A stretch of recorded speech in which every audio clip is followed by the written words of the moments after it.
말씀 창세기 37장 29절입니다.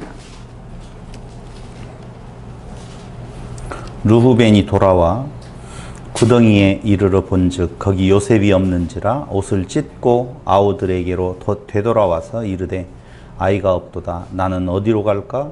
그들이 요셉의 옷을 가져다가 순념소를 죽여 그 옷을 피해 적시고 그의 채색 옷을 보내어 그의 아버지에게로 가지고 가서 이르기를 우리가 이것을 발견하였으니 아버지 아들 옷인가 보소서 하며 아버지가 그것을 알아보고 이르되 내 아들의 옷이라 악한 짐승이 그를 잡아먹었도다. 요셉이 분명히 찢겼도다. 아멘. 지난 시간 우리는 요셉이 이제 애굽으로 팔려갔다라고 하는 내용까지를 살펴보았습니다.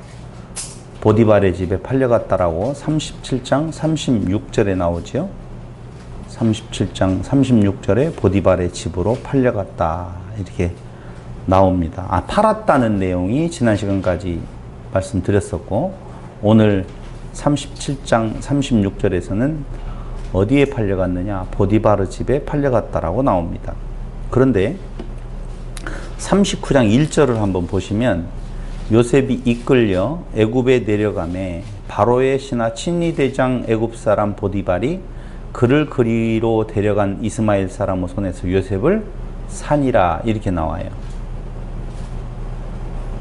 다시 한번 말씀을 드리면 37장 36절에서는 보디발의 집에 팔려갔다고 나왔고 38장을 띄워버리고 39장 1절로 넘어가 보면은 요셉이 바로의 신하 친위대장 애굽 사람 보디발의 집에 팔려갔다. 그를 그리로 데려간 이스마엘 손에서 요셉을 샀다. 이렇게 나온단 말이에요. 자, 무슨 말이냐면은요.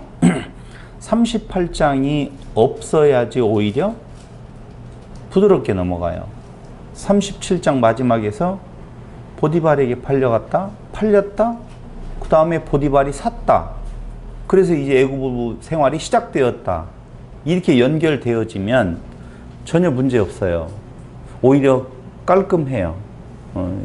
흐름이 맥이 끊어짐이 없이 잘 이어지는데 37장 마지막 절과 39장 1절 사이에 갑자기 38장이 들어온다라고 하는 것입니다. 그럼 38장의 의미는 도대체 무엇인가를 우리는 살펴봐야 될 필요가 있는 것이죠. 그래서 38장을 살펴보기 전에 마저 37장 그 마지막 부분 31절로부터 마지막까지를 놓고 다시 한번 살펴보면 거기 르후벤은 구덩이에 던져버리자라고 그랬어요. 그런데 유다는 팔아버리자라고 이야기를 하거든요. 그래서 우리는 지난 시간에 살펴보았던 것처럼 유다라고 하는 존재에 대해서 조금 긍정적인 평가를 내리기 위하여서 구덩이에 던진다라고 하는 것은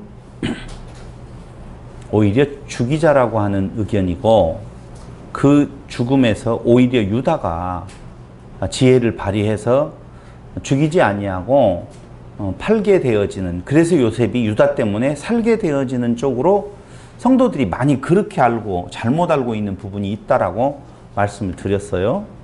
어디에서 우리는 그렇게 착각할 수가 있느냐라고 하면은요, 진짜 죽이지 말고 그를 팔자라고 하는 유다의 제안이 거기 나옵니다. 한번 볼까요?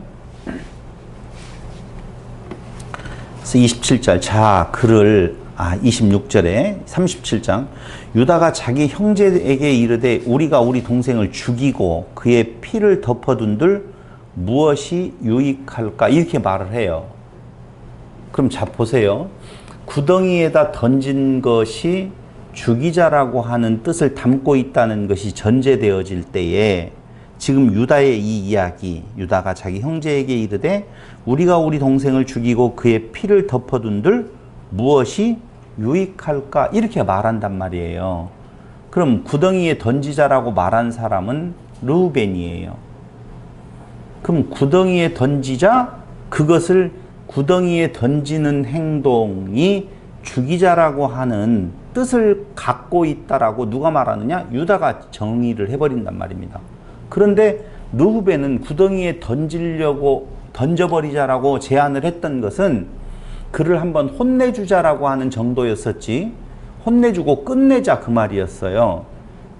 그건 그가 잘못한 거, 아버지하고의 관계가 멀어진 것을 어떻게 조금 더 가깝게 해소하기 위하여서 그는 한 지혜, 그 나름대로는 지혜를 내서, 꾀를 내서 지금 그 아이를 해하지 말고 구덩이에다 던져서 깜짝 놀라게 하고 그가 그런 짓을 못하도록 우리가 혼을 내주자라고 하는 의견이었는데 그 의견을 바꿔버렸어요. 말로 살짝 돌려서 유다는 야, 죽인들 무엇하냐, 그를 팔아버리자, 그렇게 제안을 했단 말이에요. 진짜 그랬을까요? 제가 말한 대로? 아니면 르우벤이 죽이려고 맘먹은 걸 진짜 유다가 선한 마음을 갖고 죽이지 말고 그나마 좀 팔아서 목숨이라도 살려주자라는 진정성 있는 의미였을까요? 요걸 판단하는 데는 별 어려움이 없어요. 왜 판단하는 데 별 어려움이 없느냐라고 하면은요, 22절을 참고해 보세요. 르후벤이 또 그들에게 이르되 피를 흘리지 말라, 이렇게 이야기해요. 그를 광야 그 구덩이에 던지고 손을 그에게 대지 말라 하니, 이는 그가 손을 그에게 댄다는 말은 죽인다는 말이죠. 그러니 그러지 말라 하니 이는 그가 요셉을 그들의 손에서 구출하여 그의 아버지에게로 돌려보내려 함이었더라. 구덩이에 던지는 것이 죽인 거하고 하면 상관없어요. 그걸 더 확증해주는 구절이 어디에 나오느냐 하면은요, 거기 27절 아니요, 31절. 그들이 아니요 29절. 르우벤이 돌아와 구덩이에 이르러 본즉 거기 요셉이 없는지라 옷을 찢고 아우들에게로 되돌아와서 이르되 아이가 없도다. 나는 어디로 갈까? 라고 하는 표현을 하고 있잖아요. 그러니 르우벤은 절대적으로 죽이려고 하는 마음으로 구덩이에 던지자라고 제안한 것이 아닌데, 바로 유다가 얼마나 사악한 짓을 해요. 형의 의도를 간파하고 형이 돌아오면 그를 끄집어내어서 이제 혼만 내줬으니까 아버지에게로 데려가잖아요. 그런 일이 있어서는 돼야 안 돼요? 유다의 입장에서는 안 되는 거예요. 그러니 거기에서 죽이자라고 하면 그 형제들이 해도 너무한다라고 하고 자기 편을 안 들을까봐 형의 의도를 뭘로 바꿔버렸어? 죽이자라고 하는 의도로 자기가 바꾼 거예요. 형의 의도하고 상관없이. 살짝 말만 돌리면 사람들은요, 그게 진정인지 가짜인지를 알 수가 없다니까요. 그래서 바꿔가지고 그를 팔아버리는 것이 죽이는 것보다 낫지 않느냐라고 하는 꾀를 내는 것이죠. 그래서 그를 영원히 그 아버지로부터 분리해냄으로 말미암아 장자의 권한, 장자권을 자기가 차지하려고 하는 의도가 숨어 있었다라고 하는 것입니다. 그런데 문제는 거기에 있는 것이 아니에요. 우리가 성경을 볼 때 전체적인 흐름에서 왜 38장이 거기에 들어가 있어야만이 되는 건가 라고 하는 거예요. 그러니까 지금 아들 12명 중에서 르후벤과 유다와 요셉과의 관계를 지금 뭔가를 이야기를 하고 있어요. 뭔가를 하고 있는데 여기에서 중요한 사람은 누구냐 하면은 당연히 요셉이겠죠. 근데 요셉의 중요성은요, 주인공으로서의 중요성이 아니라 하나의 보조적인 존재로서의 중요성이 있는 거란 말이죠. 왜냐하면은 아들 낳는 역사라고 성경의 역사를 말씀을 드렸었을 때에 그리스도에게로 향하고 있는 그 족보는 결국 유다를 통하여서 그 족보가 이어지는 거예요. 그러니까 이야기의 중심은 야곱에게서 당연히 어디로 넘어가야 되느냐? 유다에게로 지금 넘어가는데, 그 유다가 어떤 존재냐라고 하면은 그가 의로운 존재면 사람의 의지요.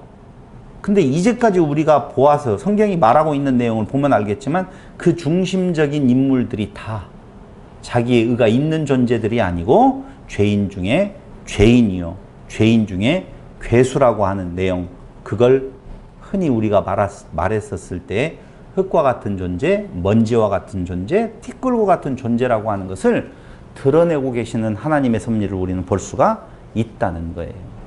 그러므로 38장에 대한 내용은 생뚱맞게 갑자기 요셉이 팔려가는 부분에 있어서의 유다와 다말 이야기가 거기에 들어가는 거라든가 이런 것들이 조금 유다가 요셉이 팔려갔잖아요. 이제 그럼 팔려갔으면 팔렸다 샀다 해가지고 37장 마지막 절에서 39장하고 연결되어지면 되는데 그 가운데에 왜 다말 이야기가 들어가느냐라고 하는 거예요. 그러니까 유다가 주인공이 아니면은요 다말 이야기의 의미는 별 의미가 없는 거예요. 그러니까 유다가 어떤 존재인 건가를 드러내 보여주려고 하는 뜻이 그 안에 담겨져 있고요. 거기에 또 다시 들어가서 보면은요, 인간 군상들의 그 모습이 그대로 잘 드러나게 되어 있어요. 그러니까 역사의 주관자는 하나님이시고, 그 역사의 주인공은 예수님이신데, 그 예수님에게로 가는 그 낳고의 족보 이야기는 하나님의 계획을 하나님이 이끌어 가시는 것이지, 인간이 힘쓰고 머리 쓰고 애쓴다라고 해서 되어지는 것이 아니라고 하는 사실을 보여주고 있는 것입니다. 자, 37장의 결론은 어떻게 내려졌느냐라고 하면 르후벤 구덩이에 던져버리자 라고 하는 내용을 죽여버리자라고 하는 말로 바꾸어서 르후벤 형의 이야기를 죽이자라고 하는 이야기로 자기가 바꾸어서 오히려 자기는 의로운 존재 팔아버리자로 말을 바꾸는 과정을 지금 우리는 보고 있는 거예요. 그런데 사람들, 지금 우리들, 현대인들, 그 성경 속에 있는 그 사람들 말고 그 성경을 통하여서 하나님을 알고자 하는 사람들은 그 소리를 어떻게 해요? 듣고 보고 있는 거예요. 자, 잠깐만 정신 차리고요. 죽여버리지 말고 어떻게 팔아버리자라고 하는 말을 그대로 오히려 진실로 듣는다니까요. 듣고 싶어 해요.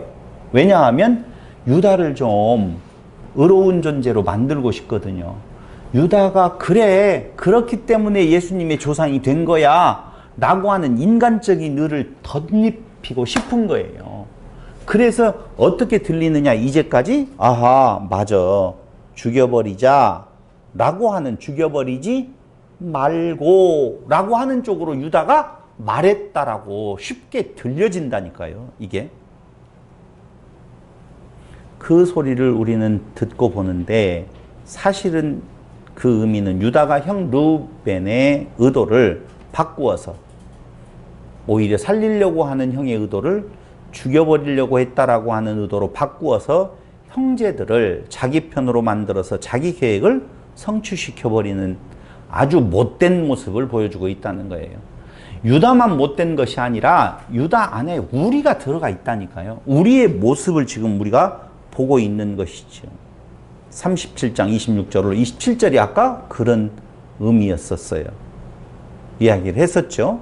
그러면서 그런 다음 아버지 야곱을 속이는 형제들의 모습이 나오는데요. 사실은 이것을 주도하는 자는 유다입니다. 형제들이라고 볼 수가 없어요. 유다가 이걸 주도하는데 31절 그들이 요셉의 옷을 가져다가 순념소를 죽여 그 옷을 피해 적시고 그의 채색 옷을 보내어 그의 아버지에게로 가지고 가서 이르기를 우리가 이것을 발견하였으니 아버지 아들 옷인가 보소서 하매 이렇게 속여요. 그런데 재미난 것이 여기가 굉장히 중요한 부분입니다. 왜냐하면 무엇을 죽여요? 염소를 죽여 그 피를 묻혀가지고 채색옷하고 관계되어진 사건이 지금 유다에 의해서 주도되어지고 있다는 거예요. 여기 정말 잘 보셔야 돼요. 여기 잘 보셔야 됩니다. 그런데 요 부분을 우리가 야곱을 속이는 그 유다가 야곱을 속이는 과정을 잘 분석을 한번 해보려고 합니다. 유다가 야곱을 어떻게 속이는 건가를 무엇으로 분석을 하느냐면은 언어학적 분석을 좀 해보려고 그래요. 방금 읽었던 37장 31절로 33절에 나오고 있는 내용을 언어학적으로 유다가 지금 야곱을 속이고 있단 말이에요. 염소를 죽여서 그 피를 발라가지고 채색 옷에 이렇게 묻혀가지고 짐승이 물어가 버렸습니다. 라고 지금 아버지 야곱을 지금 속이잖아요. 이걸 언어학적으로 분석을 해보려고 그래요. 그래서 오늘 카메라가 잘 중요한 역할을 하게 되는데요. 여기 한번 잘 보세요. 자, 언어학적 분석을 한다고 그랬어요. 제가 이렇게 둘로 나누어 볼게요. 하나는 막내 아들은 아니지만 막내 아들과 같은 누구예요? 요셉이에요. 그래서 막내 아들 요셉의 죽음. 요셉의 죽음이에요. 요셉의. 팔려갔지만 이게 죽음하고 똑같은 거라 그 말입니다. 요셉의 죽음. 누가 누구를 속이는 과정인가 하면은 유다가 야곱을 지금 속이는 과정이에요. 그렇죠? 야곱을 속이는 거예요. 야곱. 속이는 과정이에요. 잘 보세요. 그런데 이 반대편은 왜 제가 또 그려놨느냐 하면은 막내 아들 셀라의 죽음. 누구의 막내 아들이에요? 유다의 막내 아들이 누구지요? 셀라예요. 유다에게는 세 아들이 있었잖아요. 하나의 아들은 누구예요? 엘. 둘째 아들은 오난. 셋째 아들이 셀라란 말이에요. 그러니까 다말하고 유다의 지금 사건을 그가 아버지를 속이는 내용하고 어떻게 그렇게 똑같을 수 있는 건가를 지금 보여주는 거예요. 그러니까 속이는 자가 속임을 당하는 지금 과정이 또 나온다니까요. 여기에서도 또 나오는데 그걸 창세기의 기자인 모세가 어찌 그렇게 똑같은 언어로 그렇게 비교를 해놨는지 몰라요. 그 문장이 똑같아요. 한번 보자고요. 그러니까 요셉의 죽음이에요. 진짜 죽지는 않았지만 그 다음에 두 번째 셀라의 죽음이 두려워서 셀라가 죽으면 돼야 안 돼요? 안 돼. 셀라가 죽을까봐 조바심에 애태우는 유다의 모습이 여기에 나온다 그 말입니다. 아시겠죠? 여러분들 표정이 안 읽었다는 표정이 확실히 나네요. 유다와 다말 사건 알잖아요. 엘이라고 하는 아들과 다말하고 결혼시켰잖아요. 근데 엘이 죽어버렸어요. 두 번째 아들 형사 취수죄 알지요? 두 번째 아들 누가요? 오난. 큰일 났네. 오난이 다시 결혼을 시켰는데 죽었어요. 아들 하나 남았어요. 그게 셀라예요. 근데 그 셀라가 어떻게 될까봐? 죽을까봐. 목사님 저희 표정 봤을 때 전전긍긍하는 누구의 모습을 보느냐? 맞아요. 그 유다의 모습을 지금 본다 그 말입니다. 그런데 막내 아들, 그것도 막내 아들이지요. 막내 아들 셀라의 죽음이라고 그냥 써버릴게요. 근데 여기에 지금 누가 속이느냐면요. 셀라의 죽음을 가지고 다말이 유다를 속인단 말이에요. 여기는 유다가 누구를 속여요? 야곱을 속여요. 누구 죽음을 가지고? 요셉의 죽음을 가지고. 그래도 표정은 돌아오지 않지만 아무튼 첫 번째 어떻게 속이느냐 그 과정을 보면은요. 37장 31절에 보시면 31절 한번 보세요. 그들이 요셉의 옷을 가져다가 순념소를 죽여 그 옷을 피에 적시고 나오죠? 요셉의 옷 그죠? 37장 31절 요셉의 옷을 가져다가 순념소를 죽여 그리고 그 옷을 피에 적셨다고 나오잖아요. 그 옷을 취하여라고 그 옷을 피에 적셨다 이렇게 나와요. 아니 31절에 보면은 그렇게 나오죠. 원문에 보면은 31절 맞죠? 예. 31절. 그러니까 그 옷을 피에 적시고라고 할 때 그 옷은 무슨 옷이었어요? 채색 옷이었었죠. 채색 옷이에요. 근데 채색 옷은요. 우리가 지난 시간 이야기를 할 때에 케토네트라고 하는 긴 옷이라고 그랬어요.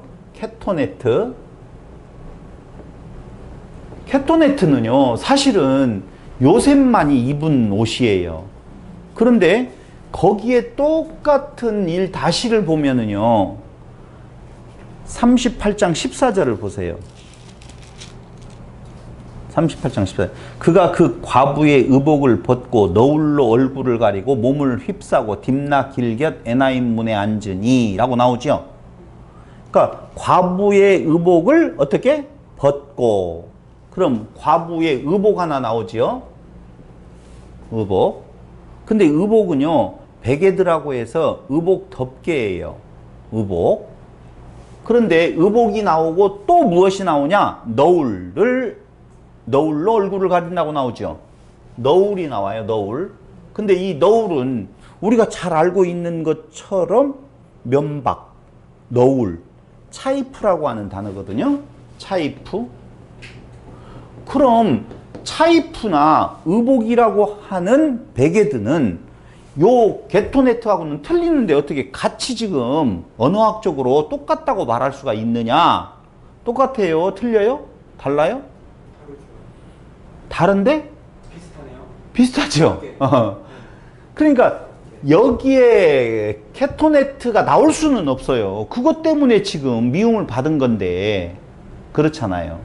요셉에게 긴 옷을 입혀주는 아버지의 편애 때문에 미움을 받은 건데, 아니 다말이 그 케토네트를 입을 수 있겠어요? 그런데 비슷한 이미지를 분명히 가지고 가요. 창세기의 기자가. 그래서 케토네트와 같은 이미지를 심으려고 거기 의복, 그 다음에 너울이라고 하는 단어의 합성을 시도하고 있단 말이에요. 여기는 여러분들이 제가 설명을 하면 그런가?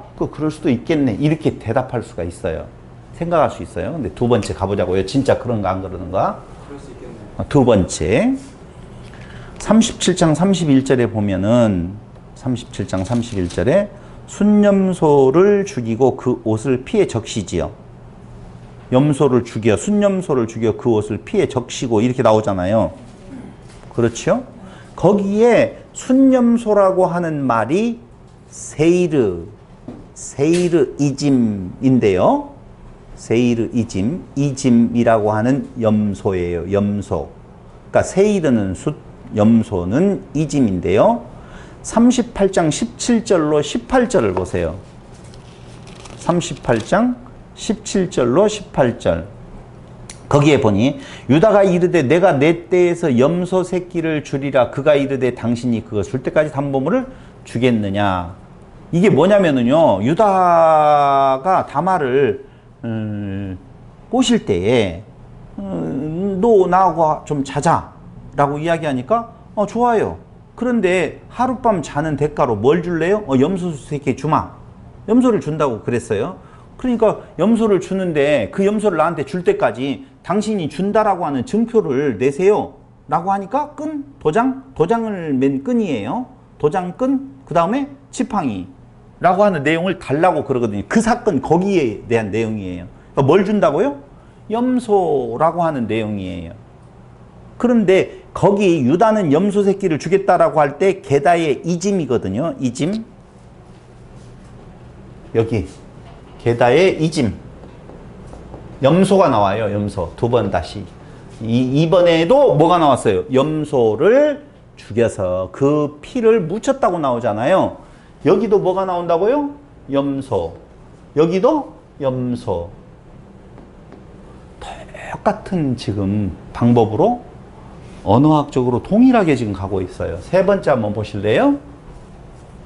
그 문장을 두 개를 딱 놓고 비교를 해보면 그렇다 그 말이에요. 37장 32절을 보세요. 30. 그 채색 옷을 보내어 그의 아버지에게로 가지고 가서 이르기를 우리가 이것을 발견하였으니 아버지 아들 옷인가 보소서 그러죠. 그 채색 옷을 어떻게 보내요 라고 나오죠. 보내요 샬라흐거든요. 자, 피 묻은 채색 옷을 아버지에게 보내어서 보냈다 그 말이에요. 그런데 거기 38장 25절을 보면은요. 38장 25절에 보면은 여인이 끌려나갈 때 사람을 어떻게? 보내요 라고 나오죠. 거기도 역시 샬라흐예요.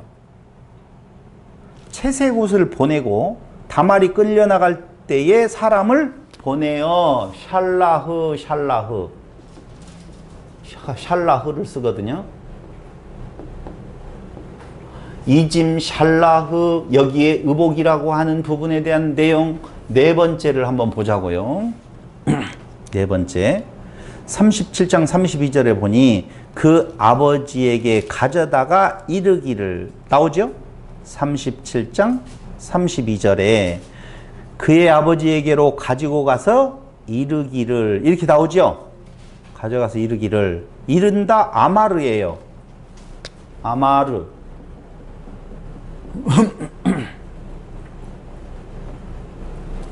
그럼 4번에도 아마르가 나오겠어요? 안 나오겠어요? 진짜 나와요. 시아버지에게 이르되 38장 25절 똑같이 가요 지금. 38장 사람을 보내요. 시아버지에게 이르되 이것도 역시 아마르예요. 이 물건의 임자로 인하여서 어떻게 했다? 임신했다 이렇게 말을 해요. 그러고 다섯 번째는요 37장 32절인데요 우리가 이것을 발견하였사오니 아버지의 아들의 옷인가 보소서. 여기 앞에 축약되어져 있는데 청컨대 보소서라고 하는 단어를 하나 끼워 넣어 보면은 안 넣어도 돼요. 뭐라고요? 보소서라고 하는 것은 나카르라는 단어인데요. 나카르. 청컨대 보소서 하면 하케르나 원문에는 그렇게 나와 있어요. 하케르나. 그러니까 나카르예요. 청컨대는 나라고 하는 히브리 단어고 보소서라고 하는 단어는 나카르예요. 그러니까 청컨대 보소서 하케르나고 그런데 거기 유다와 다말의 대화에서 보면은 또 한번 보세요. 거기도 역시 25절 38장 25절 이 물건 임자로 말미암아 임신하였나이다. 청하건대 보소서. 여기도 똑같은 단어. 그게 하케르나 청하건대 나라고 하는 히브리 단어고 보소서 나카르거든요. 여기도 나카르예요. 여기도 아마르고 여기는 나카르예요. 5-1 똑같이 지금 가고 있어요. 마지막 여섯 번째 그 문장을 언어학적으로 봤더니 아버지가 그것을 알아보고 이르되 이렇게 나오잖아요.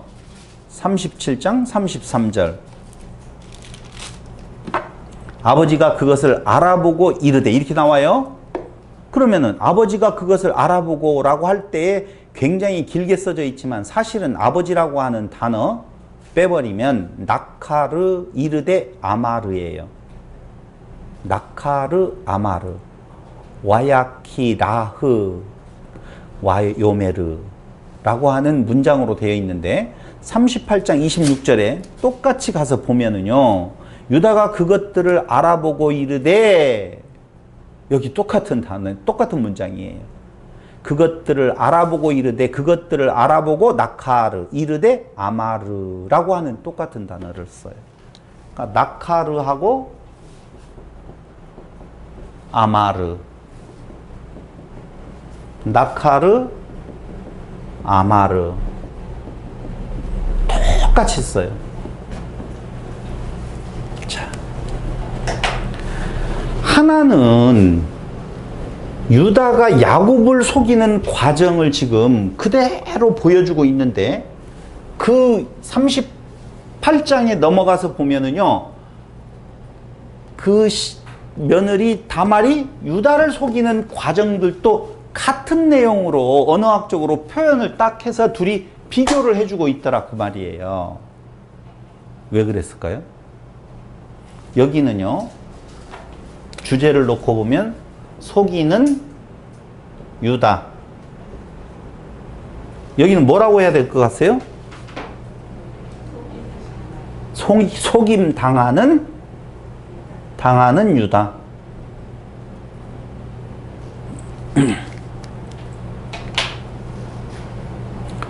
언어적 일치가 똑같이 되어 있다라고 하는 거예요. 그래서 이짐이라는 이다시가 이짐이라는 게 새끼. 염소. 아, 이짐이 염소예요. 네. 염소라고 하는 내용이에요. 그러니까 다시 한번 볼게요. 지금 이쪽을 A라고 놓고 보았었을 때 A와 B는 속이는 유다가 나오고 있고 속임 당하는 유다가 나와 있는데 그걸 저자가 어떤 의도를 가지고 똑같은 언어학적 배열을 통하여서 유다의 어떤 모습인가를 지금 보여주고 있다는 거예요. 유다. 그러니까 우리는 아까 이야기한 것처럼 성도들은요, 유다의 장점을 찾으려고, 긍정적인 면을 찾으려고 노력을 하고 있는데 성경은 우리에게 유다의 긍정적인 면이 아니라 유다 문제가 있다는 것을 보여주고 있다는 거예요. 결론은 어떻게 나느냐 하면은요, 유다가 다말을 향하여서 뭐라고 말해요? 나보다 네가 옳다라고 이야기를 해버리거든요. 그렇게 이야기를 해요. 그는 나보다 옳도다 이렇게 이야기를 하거든요. 그러니까 보세요. 그 싸움이 어디로부터 시작되어졌느냐 하면은요, 장자권 때문에 그래요. 그걸 뭐라고 이야기한다?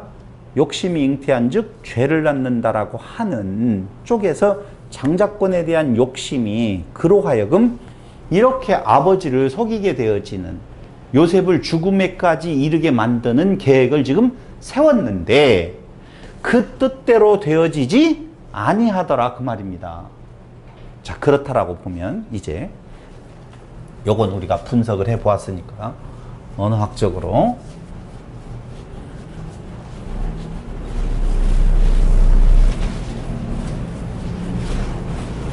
제가 히브리어에 능통하면은요, 이걸 더 쫙 하고 잘 풀 수 있겠죠. 그러나 히브리어의 능통, 그 단어를요, 히브리어 단어로 그대로 써놓잖아요. 그러면 어떻게 이렇게 똑같은 언어학적 비교를 해 놓았는지 놀라울 정도의 사실을 우리는 알 수가 있다 그 말입니다. 그런데 이 과정을 한번 보자고요.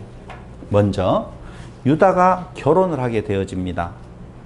자, 유다가 결혼을 해요.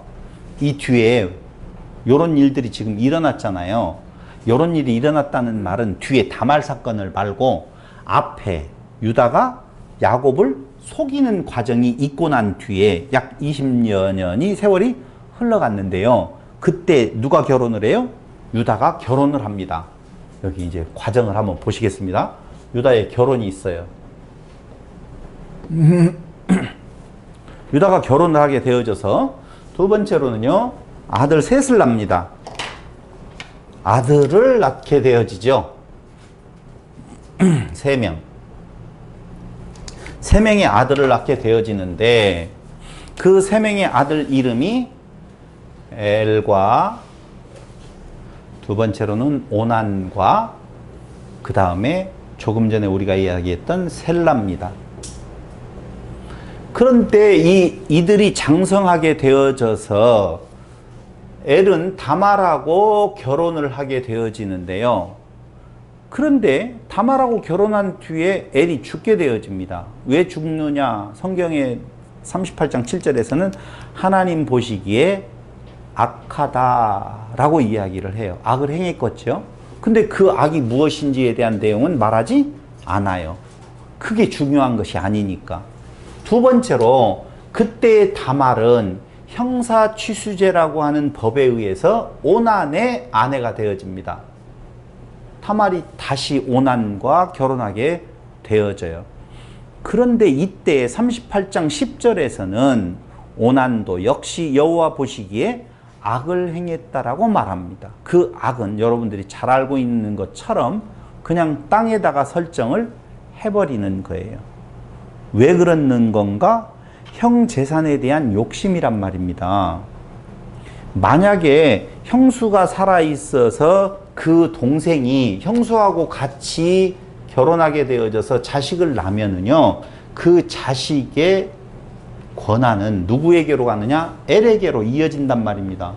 그럼 장자가 누구예요? 여기로부터 태어난 자식이 장자권을 갖는단 말이죠. 그렇게 되어지면 재산 분배에 있어도 아까 우리가 지지난 시간에 이야기한 것처럼 장자권은 세상적인 재산하고 연관성이 있다 없다? 있다고 그랬잖아요. 그럼 보세요. 여기에서 만에 하나 자식이 낳지 아니하고 그냥 끝나버린다라고 이야기하면 형수에게 그 재산이 물려가지는 않는단 말입니다. 자식이 있어야지 되잖아요.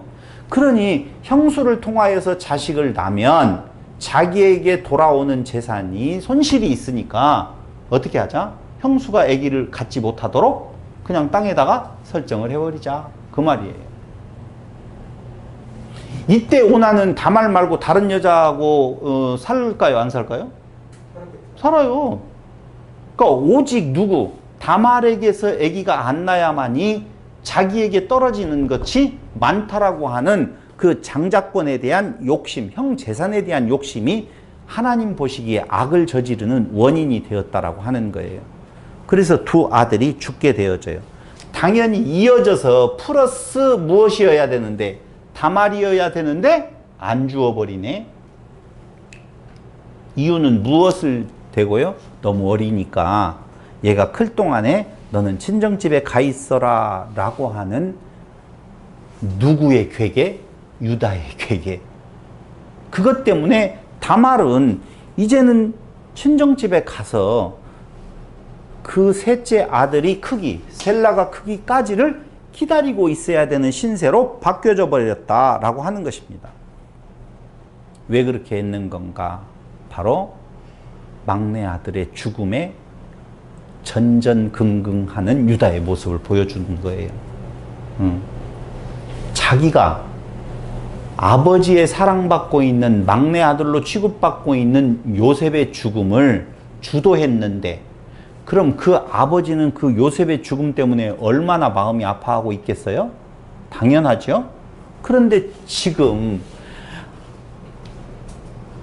아버지 야곱의 마음에 그 아파하는 것은요, 두 가지 우리가 볼 수가 있는데요. 조금만 지나가서 말씀을 드릴게요. 지금 그건 말고. 어쨌든 셋째 아들, 막내 아들이 죽을까봐 전전긍긍해서 그 며느리를 셀라하고 지금 결혼시키지 아니하고 친정집으로 그냥 쫓아보내는 일을 지금 저질렀단 말입니다. 그런 다음에 세 번째, 어떤 일이 벌어지는 건가? 어느덧 시간이 지나서 컸어요, 셀라가. 컸는데 시아버지로부터 아무런 콜이 없네요. 그러기 때문에 다말은 이때에 시아버지를 향하여서 반기를 들어요. 그걸 제가 다말의 반격이라고, 반격이 시작되어집니다. 아버지, 시아버지를 향한 다말의 반격이 시작되어지는데, 우리는 혹시 다말의 반격을 다말 보고 나쁜 여자다라고 이야기할지는 모르겠지만 성경은 그렇게 이야기하지 않아요. 왜 그렇게 이야기하지 않느냐라고 하는 것은 그 당시의 법이 그걸 가능케 해요. 형사취수제라고 하는 법도 있고, 두 번째에 가서 조금 이따가 말씀을 드리겠지만, 그때 당시에 그 다말의 요 반격은 결국 시아버지 되어지는 유다하고 관계를 갖게 되어지는데, 시아버지하고 며느리하고 관계를 갖는 것이 당시의 시대적 풍습으로는 전혀 문제가 안 돼요. 그런 것을 제가 이따 근거를 말씀드리도록 하겠습니다. 그래서 다말은 어떻게 반격을 하게 되어지는 건가? 셀라가 장성하게 되어졌는데 다말을 부르지 않는 유다를 향하여서 38장 14절에 나오고 있지요. 시아버지를 향한 반격이, 이거 참 윤리와 도덕적으로 말하기가 좀 그래서 애매하지만 그 반격이 뭐예요? 기업 물을 자의 일을 행하소서, 그 말이에요. 그 반격이 기업 물을 자의 일을 당신이 행하소서 셀라를 안 줄 것 같으면 당신이 그 일을 하셔야지요 라고 하는 의미로서의 반격이라고 보셔야 돼요. 그런데 조금 지난 뒤에 유다의 아내가 죽습니다. 거기 한번 볼래요? 유다의 아내가 죽는 내용 38장 12절 얼마 후에 유다의 아내 수아의 딸이 죽은지라. 유다의 아내예요. 그 아내는 수아의 딸이에요. 유다의 아내가 죽었어요. 마음이 어떻게 해요? 허전함이 없지 않아 있었겠죠. 그런데 유다의 아내 수아의 딸이 죽게 되어지는데 애도의 기간이 지나자 유다는요 친구인 아둘람 사람 히라와 함께 양털을 깎으러 딥나로 올라갑니다. 딥나로 올라가요. 이제는 기간이 좀 지나서 애도의 기간이 지났기 때문에 일을 해야 될 요량으로 아둘람 사람 히라와 함께 딥나로 가는데요. 그 소식을 다말이 듣습니다. 그래서 다말은 에나임 성문에 앉아서 유다를 유혹하는 일을 하는데요. 어떻게 유다를 유혹하고 있는 건가 보면 지나가던 유다가 다말을 보고 창녀인 줄 알아요. 그러니까 과부로서의 의복을 벗어버리고 채색옷같이 옷을 이쁘게 차려입고 그 성문 앞에 계단에 지금 앉아있단 말입니다. 그게 이쁘게 보였는가 봐요. 그러니까 지나가던 유다가 다말을 보고 창녀인 줄 알았다라고 말합니다. 근데 이때 말하고 있는 창녀라고 하는 단어에 쓰인 히브리어는요, 조나예요. 조나. 조나는 일반적인 창녀인데요. 그 창녀를 구분하는 히브리 단어가 두 가지가 있는데요. 하나는 조나고 또 하나는 성전에서 있는 창녀로서의 그 히브리어는요, 크데사예요. 쾌데샤, 크데샤라고 하는 단어를 쓰거든요. 다시요. 창녀에는 두 가지의 언어가 쓰이는데요. 하나는 조나라고 하는 일반적인 창녀고 성전 창기를 이야기할 때는요. 크데샤라고 하는 단어를 쓴단 말입니다. 그러니까 유다는 다말을 보고 조나인 줄 알았어요. 일반적인 창녀인 줄을 알고 나하고 좀 자겠소? 라고 제안을 합니다. 그때에 다말은 좋아요. 그런데 그 대가로 나에게 무엇을 주시겠어요? 라고 물어보거든요. 그러니까 유다는 염소 새끼를 주리라. 준다라고 약속을 하는데 그것도 좋아요. 그런데 염소 새끼를 준다는 표로 나한테 뭘 맡기겠습니까? 라고 물어보니까 오히려 유다는 물어봐요. 뭘 줄까? 라고 물어보는데 끈이 달려있는 도장과 지팡이를 달라고 요청을 해서 거기에 유다가 오케이 하고 그걸 주고 난 뒤에 잠자리를 같이 하게 되어지고 잠자리를 같이 한 뒤에 다말은 임신을 하게 되어집니다. 임신을 하게 되어지는데 그냥 임신이 아니에요. 쌍둥이를 임신하게 되어지거든요. 그것도 이제 조금 이따 의미가 있어요. 조금 이따 보면. 자, 이렇게 일이 있고 난 뒤에 유다는요, 나름대로 자기 할 일을 해요. 어떻게 하냐면 친구 아둘람 사람, 아까 이제 히라죠. 아둘람 사람을 시켜서 창녀를 찾아요. 그런데 이때에 아둘람 사람 히라가 찾는 창녀는요, 그 단어를 쓰는 것이 아니라 조나라고 하는 단어를 쓰는 것이 아니라 크데샤라고 하는 단어를 쓰거든요. 그게 무슨 의미가 있느냐? 별 의미가 없지 않느냐? 조나나 크데샤나 상관이 없는 것 같은데 앞에에 지금 유다는 일반 창녀를 생각하고 있는데 그 친구 히람 사람은 그 창녀를 찾을 때에 왜 하필이면 조나를 쓰지 않냐고 크데샤를 쓰고 있느냐 라고 보았었을 때에 점진적으로 물들어가는 거예요.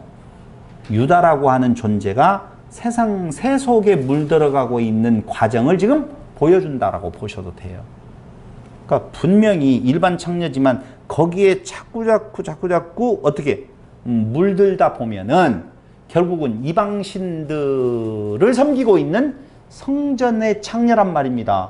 그들도 같이 가게 되어지고 그 친구는 당연히 그가 이방신에 물들어가는 과정이라고 생각을 지금 이렇게 표현을 해주고 있는 거예요. 고발을 해주고 있는 거라고 생각을 하시면 됩니다. 그런데 숨어버립니다. 다말은요 38장 20절에 보니까요 유다가 그 친구 아둘람 사람의 손에 부탁하여 염소 새끼를 보내고 그 여인의 손에서 담보물을 찾으려 하였으나 그가 그 여인을 찾지 못했다고 나오죠. 왜 못 찾아요? 숨어버렸기 때문에 못 찾은 거예요. 그러면서 여기는 창녀가 없다, 크데시아가 없다 라고 이야기를 하거든요. 그러니까 유다는요 그 친구에게 더 찾지 말라고 그래요. 왜 찾지 말라고? 소문날까봐. 그거 그렇게 나와요. 38장 23절에 보면은요 부끄러움 당할까봐 그런다. 더 찾지 말아라. 괜히 찾다가 소문 이상하게 나면 나 창피하잖아 라고 해 더 찾지 아니하고 시간이 흘러가서 3개월이 지난 뒤에 다말의 임신 소식을 유다가 듣게 되어져요. 그럴 때 유다는요 그 분노에 치를 떨면서 다말을 끌어내어 불태워버리라고 명령하는 내용이 38장 24절에 나오는 겁니다. 여기에서 우리는 쉽게 이런 말을 할 수가 있죠. 자기 잘못은 모르고 남의 묻은 겨 묻은 개를 나무란다라고 하는 말이 있잖아요. 여기에서 그 말 하려고 하는 건 아니에요. 여기에서 주제는 그게 절대 아니란 말입니다.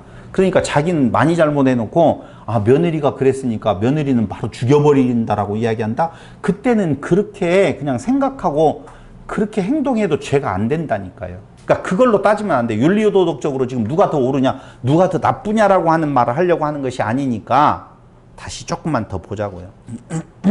그러면서 다말을 끌어내어 불태워버리라고 명령할 때에 이제 다말은 끌려갑니다.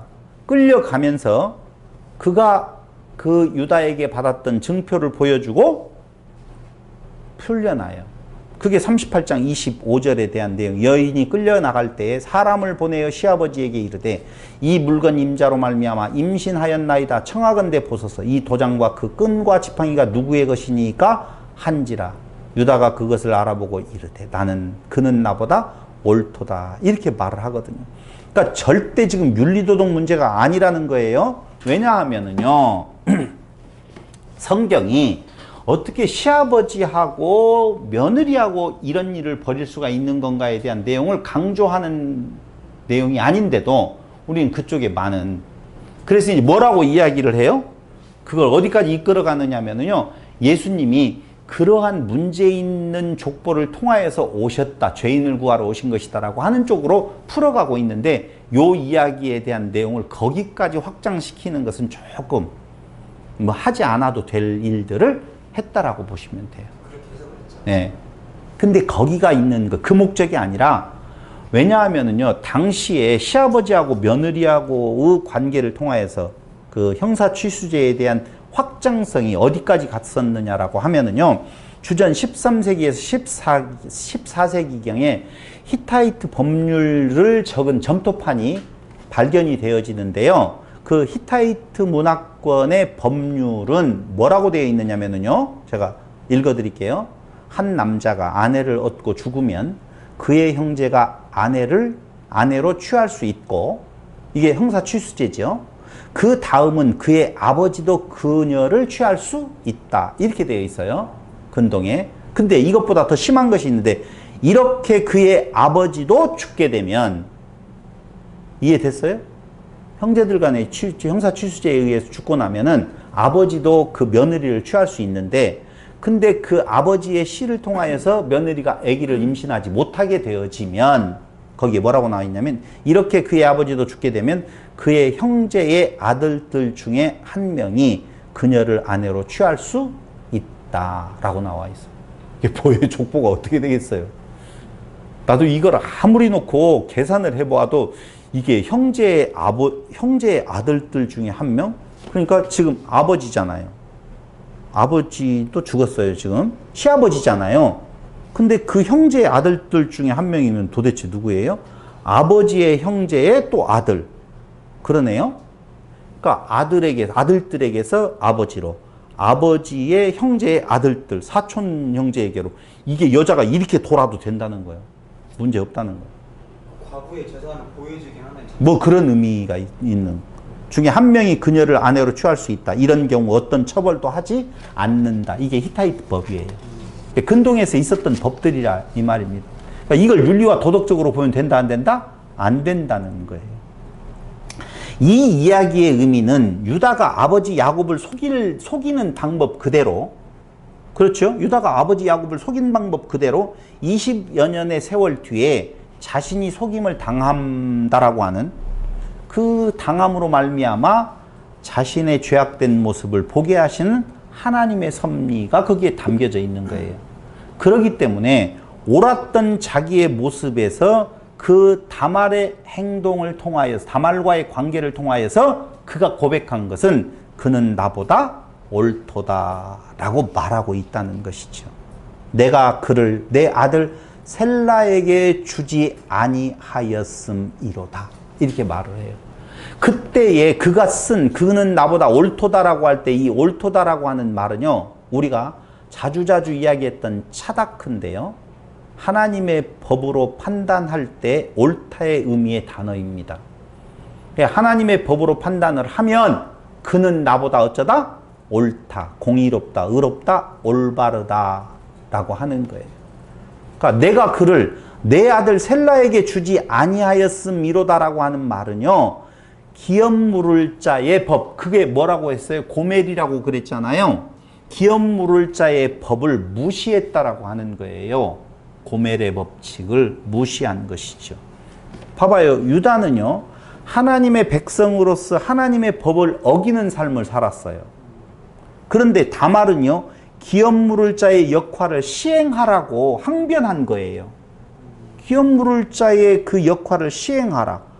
그러니까 여기에서 볼 수 있는 것은요, 유다가 왜 그 못된 짓거리를 했느냐라고 하면은요, 누구? 막내 아들이 죽을까봐 그 말이거든요. 그런데 그가 저지른 범죄는 무엇냐면은요, 그 사랑하는 막내 아들과 같은 요셉을 죽였다 그 말이에요. 네 모습 봐라 그 말이에요. 보세요. 야곱은 아버지를 속여서 20년 동안 떨어져 있는 이산의 아픔을 맛보았어요. 그렇죠? 야곱은? 그런데 그 야곱이 유다를 통하여서 아들이 죽은 것에 대한 아픔을 안고 살아가요. 그러니까 자식이 죽으면 가슴에 묻는다고 그랬잖아요. 이산의 아픔은, 죄송해요, 아까 야곱이 이산의 아픔을 겪었다기보다는 이삭이 이산의 아픔을 겪었겠지요. 왔다 갔다 해서 죄송해요. 이삭과 야곱과 그리고 누구예요? 유다를 놓고 보면은 그 야곱의 속임수 때문에 이삭이 아들과 헤어지는 이산의 아픔을 받잖아요. 그렇죠? 그런데 그 뒤에 그 야곱은요, 유다의 속임수로 인하여서 가슴에 묻는, 자식이 죽었다라고 이야기할 때에 가슴에 묻는 아픔을 지금 안고 살아간단 말입니다. 야곱은 죽은 줄 아니까. 그런데 유다라고 하는 존재가 야곱을 속여서 야곱이 그 아픔을 가지고 지금 살아가요. 똑같아요. 속이고 또 속이고 또 속이고 그러는데 그 속임 속에서의 아픔들이 이산의 아픔, 죽음의 아픔이지요. 그러니까 자기는 그 아픔을 겪기 싫다는 거예요. 유다는요. 맞죠? 왜? 만약에 다말에게 그 셋째 아들 셀라 막내 아들을 주어가지고 죽게 되어진다면 그는 그 아들 죽음에 대한 아픔을 안고, 두 아들도 죽었는데 막내 아들이 죽는다라고 하면 그는 못 견딜 거 아니에요. 그러니까 그 아픔을 겪지 않으려고 다말을 그의 아들 셀라에게 주지 아니한단 말입니다. 다말이 아이를 낳지 못하면 네. 엘의 가업을 야곱이 아버지가 받는 건가요? 유다가 받는 건가요? 다말이 아들을 낳지 못하면요? 다말이 아기를 끝까지 못 낳는다면 네. 가업을 상속권이, 그러면 엘의 상속권이 누구한테 가는 거예요? 야곱, 유다한테 오는 거예요? 아버지? 아니요, 막내 셀라에게 가죠. 아, 셀라에게 가는 거예요? 네, 당연하죠. 그러니까 똑같은 지금 과정이 지금 유다에게는 누구하고 연관되어 있어요? 다말이 연관되어 있죠. 다말을 통하여서 유다가 아들이 죽는 아픔을 가져가지 않으려고 형사취수제를 끊어버리는 거거든요. 근데 그는 아버지를 속여가지고 아버지 가슴에다가 아픔, 죽음의 이산이 아니에요. 아들 죽음에 대한 가슴에 묻는 일을 했단 말이에요. 여기는 이산의 아픔이지만은 이런 지금 과정을 보여주고 있는 내용은요. 그 중심 인물에 있는 유다라고 하는 존재가 이기적이잖아요. 대단히. 자기는 실컷 아버지 가슴에다가 비수를 꽂아놓고 자기는 그 비수에 노출되고 싶지 않다라고 할 때 하나님이 그 모습을 보게 하시는 방법으로 다말 사건을 지금 역사하셨다라고 하는 내용인 것입니다. 결국은 이 대목에서의 결론을 말씀드리면 인간의 도모는 서지 못하고 무너지고 오직 하나님의 뜻이 이루어진다라고 하는 내용을 보여주고 있는데요. 말씀드린 대로 이삭과 야곱 관계에 있어서도 뭐가 개입됐어요? 염소 새끼, 염소 잡아서 있었죠. 그 다음에 야곱과 유다 사이에서도 또 뭐예요? 염소가 또 끼어들었죠. 유다와 다말 사이에서도 뭐가 끼어들어요? 염소 주겠다라고 하는 염소가 끼어든다니까. 똑같은 방법으로 지금 이 사건을 지금 기록하고 있다는 거예요. 그래서 야곱은 아버지와 형을 속여서 20년을 가족과 분리의 삶, 이산의 아픔을 겪었다라고 보면 그게 자신의 속임수예요. 그런데 자식에게 속임당해서 요셉과 분리되어지는 그건 아들들의 속임수예요. 이것은요, 희망이 없는 거예요. 가슴에 묻고 사는 삶이라 그 말입니다.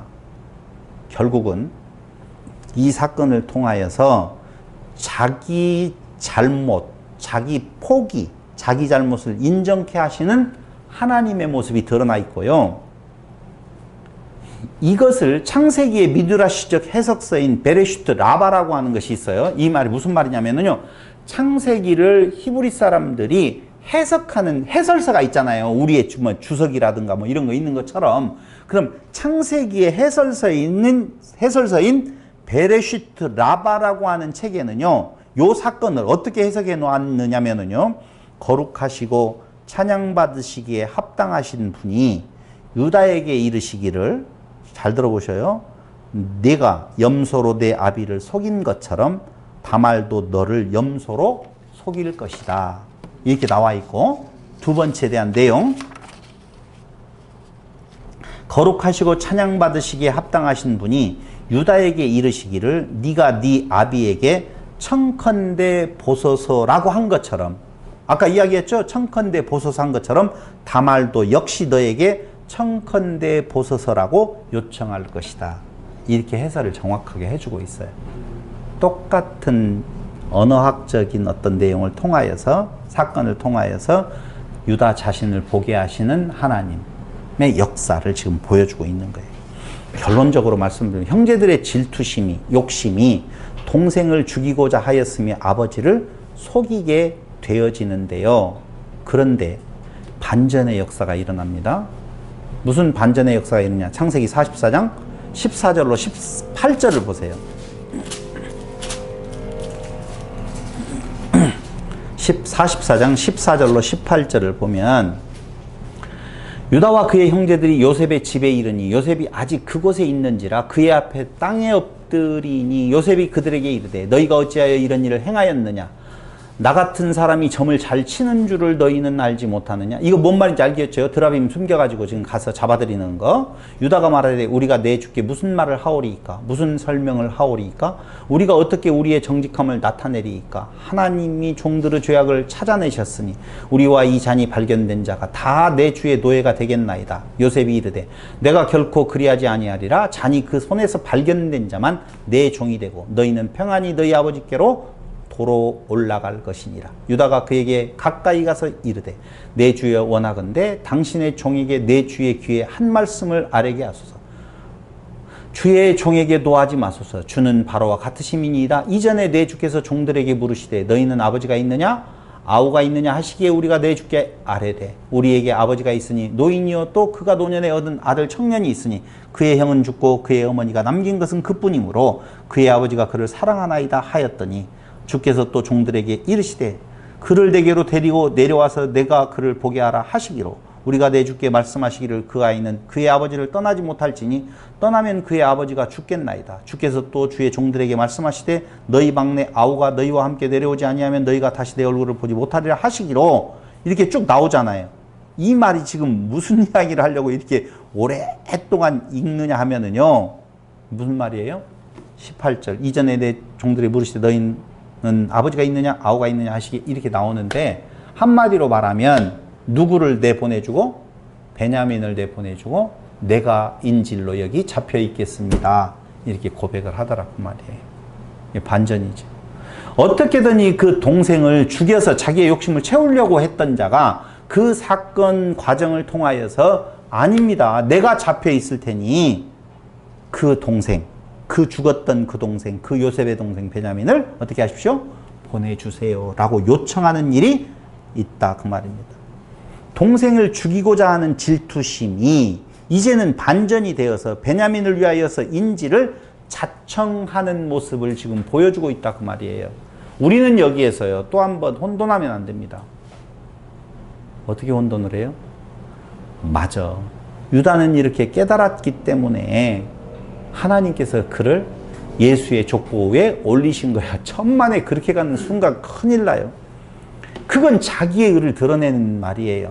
자기의 믿음이에요. 성경은 그걸 말해주는 것이 아니라 깨닫게 하셨기 때문에 그는 그의 의를 드러내는 것이 아니라 우리는 그걸 좋은 행동이라고 말할 때 그걸 의로 보잖아요.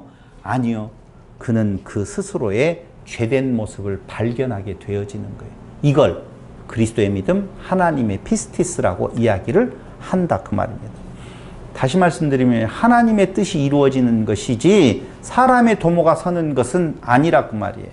그런데 결론이 참 재밌어요. 이게 왜 여기에서 갑자기 나올까? 라고 생각할 수 있는 결론이 38장 그 마지막에 나오는데요.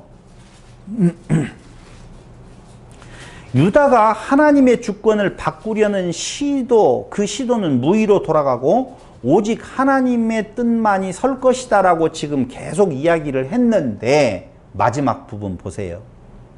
27절 38장 해산할 때에 보니 쌍태라 해산할 때에 손이 나오는지라 산파가 이르되 이는 먼저 나온 자라 하고 홍색 실을 가져다가 그 손에 메었더니 자 쌍태가 있어요. 먼저 한 손이 나와요. 손이. 그러니까 이놈이 먼저네 하고 혼돈되지 않도록 거기에다가 실을 감았어요. 홍색 실을 감았어요. 그랬는데 그 손을 도로 들이며 그의 아우가 나오는지라 산파가 이르되 네가 어찌하여 터트리고 나오느냐 하였으므로 그 이름을 베레스 터트림이라 불렀고 그의 형 곧 손에 홍색 실 있는 자가 뒤에 나오니 그의 이름을 세라라 불렀더라. 그럼 베레스가 형이에요? 세라가 형이에요? 네? 왜요? 먼저 안 나왔다니까요. 손만 나왔다가 이놈이 먼저 실 묶으니까 손이 들어가고 세라가 먼저 나왔다니까 지금. 세라가 형이에요? 근데 여기는 뭐라고 나와 있어요? 그의 형 곧 손에 홍색 실 있는 자가 뒤에 나왔다 이 말이에요. 형이 뒤에 나왔대요. 이게 뭔 사건이에요? 왜 이게 여기에 꼭 기록되어져야 돼요? 그럼 의미를 몰라버리면은요 아무 의미가 없어요. 설명이 안 돼요. 내용이 뭐냐면은 그런 거예요. 쌍둥이 아들 탄생 시에 장자의 표식의 홍색 실을 어떻게 해요? 무력화시켜 버리잖아요. 사람은 사람의 뜻으로 그를 장자로 지금 홍색 실을 거기다 묶었잖아요. 먼저 나오는 자가 사실 장자 아니에요? 그렇게 되어지죠. 그럼 손이 먼저 나왔다가 들어가면 먼저 나온 거예요. 세라가 먼저 나온 거예요. 이거 아니다 그 말이에요. 하나님의 계획된 자가 먼저 터뜨리고 나오게 되어진다라고 하는 메시지를 통하여서 이제까지 그 장자권을 가지고 싸움이 일어났었던 내용들이 나오잖아요. 그럼 그 장자권에 대한 인간이 생각하는 그 장자권을 통하여서 그걸 잘 해가지고 예수가 오는 것이 아니에요. 어떻게 오셔요? 하나님의 뜻대로 오시는, 인간의 의가 무력화되어지고 하나님의 뜻이 선다라고 하는 개념이에요. 그러므로 그 뒤에 이어지는 요셉의 이야기도 하나님께서 그 약속을 이루어 가시는 사건이지, 인간이 어떻게 잘, 요셉이 잘 그렇게 해가지고 그 민족이 이루어졌다라고 하는 내용이 아니다라고 하는 사실. 하나님의 뜻만이 서는 이 진리를 우리가 인정하고 하나님을 찬양하는 성도들이 되시기를 바랍니다. 기도드리겠습니다. 고마우신 아버지 하나님, 인간의 도모는 다 무너지고 오직 하나님의 뜻만이 서는 아름다운 하나님의 이야기를 다시 한번 확인해 보았습니다. 하나님 앞에 우리는 없고 오직 그리스도만이 있는, 그리스도 안에 그리스도의 지체로서 서는 그 아름다운 날들을 소망해 보며 하나님의 평강이 우리에게 임하시기를 예수님의 이름으로 기도드립니다. 아멘.